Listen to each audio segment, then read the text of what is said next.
आप सभी का हार्दिक अभिनंदन है साथियों। आज हम शिक्षक दिवस और शिक्षकों के महत्व पर चर्चा करेंगे और एक कहानी सुनेंगे। सर्वपल्ली डॉक्टर राधाकृष्णन एक आदर्श शिक्षक हुए और उनके सम्मान स्वरूप प्रतिवर्ष उनके जन्म दिवस को 5 सितंबर शिक्षक दिवस के रूप में मनाया जाता है। और यह दिवस केवल शिक्षकों के लिए ही नहीं बल्कि छात्रों के लिए भी महत्वपूर्ण है, क्योंकि इस दिन छात्र अपने शिक्षकों के प्रति सम्मान, आदर और प्रेम प्रकट करने का अवसर प्राप्त करते हैं। और इस दिन को मनाने के लिए सभी छात्र अपने अपने तरीके से आयोजन करते हैं।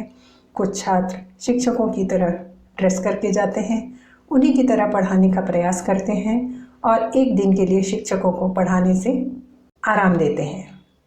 तो कहीं कुछ सांस्कृतिक कार्यक्रमों का आयोजन किया जाता है, मनोरंजक कार्यक्रम या कुछ खेलों का आयोजन किया जाता है और सभी अपनी अपनी इच्छानुसार इस कार्यक्रम को उत्सव की तरह मनाते हैं। चलिए एक सफल शिक्षक और छात्र की कहानी सुनते हैं। एक पारिवारिक कार्यक्रम में सभी के साथ बैठकर गपशप कर रही थी, तभी एक बलिष्ठ, आकर्षक, हैंडसम नौजवान ने मेरे पैर छूकर कहा, आशीर्वाद दीजिए, मैं आपका शिष्य अविनाश हूँ। मैंने याददाश्त पर जोर डाला, लेकिन बात नहीं बनी। फिर उसने ही कहा, आपने ही मुझे 5 वर्ष प्राइमरी स्कूल में पढ़ाया है। फिर भी मुझे याद तो नहीं आया, लेकिन मैं ना बोलकर उसे दुखी नहीं करना चाहती थी, इसलिए मैंने अगला सवाल पूछा, अभी कहाँ हो, क्या करते हो, घर में सब ठीक है ना? उसने कहा, मैं यह बताने ही आपके पास आया हूँ कि मैं क्या करता हूँ। पहले मैं आपके घर गया तो मालूम हुआ कि आप यहाँ हैं, तो यहाँ का पता लेकर आपसे आशीर्वाद लेने यहाँ चला आया। नौकरी ज्वाइन करने से पहले आपके पैर छूकर आशीर्वाद लेना चाहता हूँ, क्योंकि मैं आज जो कुछ भी हूँ आपकी वजह से हूँ। मैंने कहा, अरे वाह, वो कैसे? उसने कहा, आपके एक विचार ने मुझे कुछ कर गुजरने की प्रेरणा दी। वह घटना मुझे हर दिन याद आती रही कि आपने मुझे कैसे चोर बनने से बचाया। और उसी दिन मैंने सोच लिया था कि मुझे एक महान मुकाम हासिल करना है और आपकी इस कृपा को बेकार नहीं होने दूंगा। मैंने कहा, बेटा तुम क्या कह रहे हो, मेरी समझ में कुछ नहीं आ रहा। उसने कहना शुरू किया, मैडम, मैं तीसरी कक्षा में था। एक लड़के का कीमती पेन खो गया था। उस लड़के की शिकायत पर आपने सभी बच्चों से पूछा कि किसने पेन लिया है। सभी ने मना कर दिया। तब आपने हम सभी से कहा कि अब मैं सबकी तलाशी लूँगी और आप सभी अपने हाथ पीछे बांधकर आंखें बंद करके खड़े हो जाइए। और तलाशी में आपको वह पेन मेरी जेब से मिल गया। आपने वह पेन उस लड़के को दे तो दिया, लेकिन मेरा नाम किसी को नहीं बताया और ना ही मुझे यह महसूस होने दिया कि आप जान गई हैं कि मैं ही चोर था।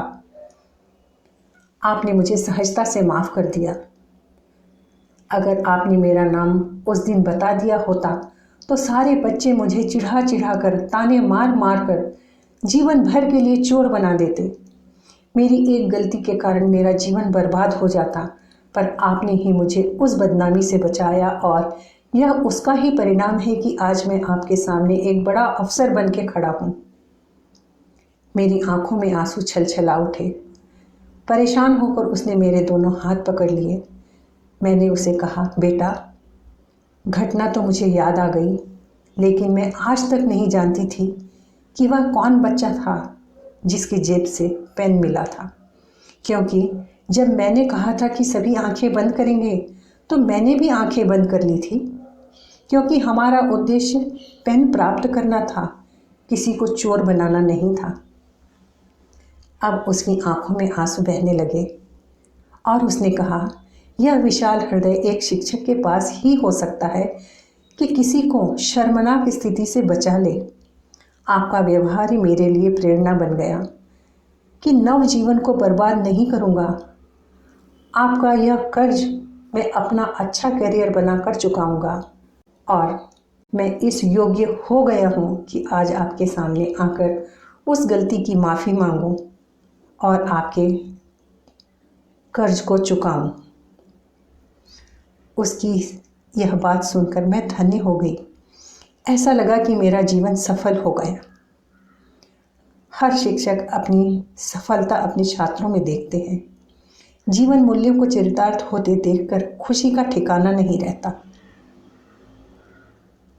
मुझे विश्वास है आपको यह कहानी, यह घटना अवश्य अच्छी लगी होगी, प्रेरणादायक लगी होगी और शिक्षकों को निराश होने से बचाएगी कि हम इतने सारे छात्रों को पढ़ाते हैं, उसमें से एक ना एक तो अवश्य अविनाश बनेगा और वही अविनाश हमें सफलता का सुख अवश्य दिलाएगा। मुझे आशा है आपको ये कहानी ज़रूर अच्छी लगी होगी। धन्यवाद।